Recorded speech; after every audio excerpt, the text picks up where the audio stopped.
Ukraine says 3 killed in massive Russian aerial attack. At least 3 people have been killed and more than 30 injured in a massive overnight Russian aerial attack on Ukraine, President Volodymyr Zelensky says.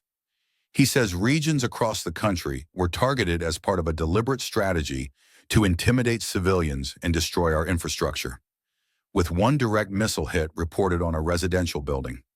Ukraine's Air Force says Moscow launched 615 drones and missiles. Russia's defense ministry says its massive strike used precision weapons and targeted military-industrial facilities. Separately, Russia says 4 people were killed in a Ukrainian drone attack on the Saratov region. Kyiv says it hit a major oil refinery there. Ukraine also says another Russian oil refinery was damaged in the neighboring Samara region. The BBC has been unable to independently verify the claims made by the two warring sides. Cross-border drone raids have become a prominent feature of the war. In July, a sustained Ukrainian drone attack forced the temporary closure of all of Moscow's airports. Kyiv has been systematically targeting Russian oil and other key industrial facilities, which play a key role in Russia's continuing war effort in Ukraine. Meanwhile, Moscow has in recent weeks escalated its aerial assaults on Ukraine, while Kyiv and its Western allies, including the U.S., continue to call for a ceasefire.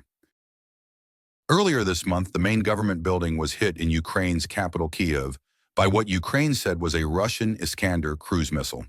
Zelensky said on Saturday that he planned to meet U.S. President Donald Trump on the sidelines of the United Nations General Assembly, UNGA, taking place in New York next week. Trump hosted Russian President Vladimir Putin in Alaska last month, hoping to secure a deal on ending the conflict. No such agreement was made. Putin launched a full-scale invasion of Ukraine in 2022. The latest Russian aerial attack comes a day after Estonia requested urgent consultations with other NATO members after Russian jets violated its airspace, staying there for 12 minutes before being intercepted.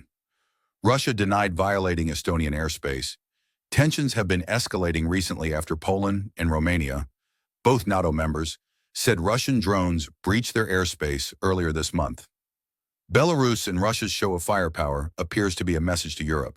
In a large field 45 miles, 72 km, from Belarus' capital Minsk, a battle is raging. There are giant explosions as Sukhoi 34 bombers drop guided bombs. Huge plumes of smoke darken the sky. The whole area echoes to the sound of exploding mortar and artillery shells. Helicopter gunships join the attack, while surveillance drones sweep overhead to view the damage. It's only an exercise, though. Together with other international media, we've been brought to the Borisovsky training ground, where Belarusian and Russian forces are taking part in joint maneuvers. It's part of the Zapad 2025, West 2025 military drills. Military attachés, too, from a variety of embassies are observing the drill from a viewing platform. These are planned exercises. West 2025 takes place every 4 years. In 2022, 200,000 troops took part, while this year's exercises involve fewer soldiers. Moscow and Minsk maintain that the drills are of a purely defensive nature, that they're designed to strengthen the security of Russia and Belarus and to counter any potential external threat. I remember hearing similar claims 3.5 years ago. In February 2022, I visited Belarus to report on the Belarusian-Russian military exercise Union Resolve. When the exercise was over, instead of returning home, Russian troops invaded neighboring Ukraine from the territory of Belarus.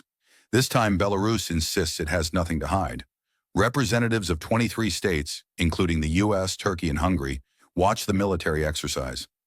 We consider that the exercise is unprecedented in its transparency. Major General Valery Ravenko, assistant to the Belarusian defense minister, told journalists at the training ground, "We are not threatening anyone.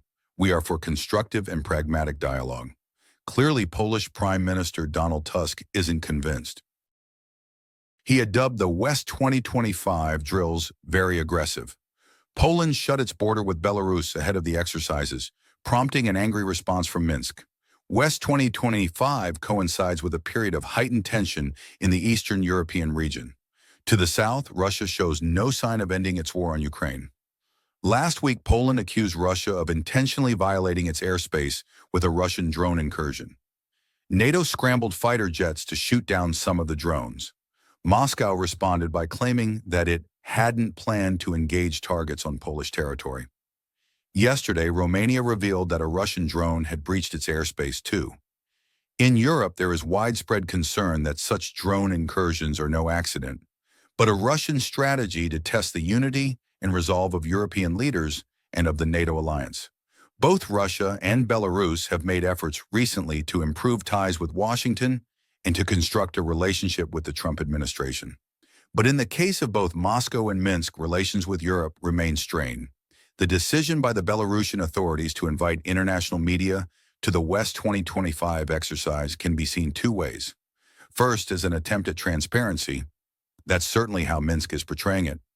But in the explosions and the gunfire on the Borisovsky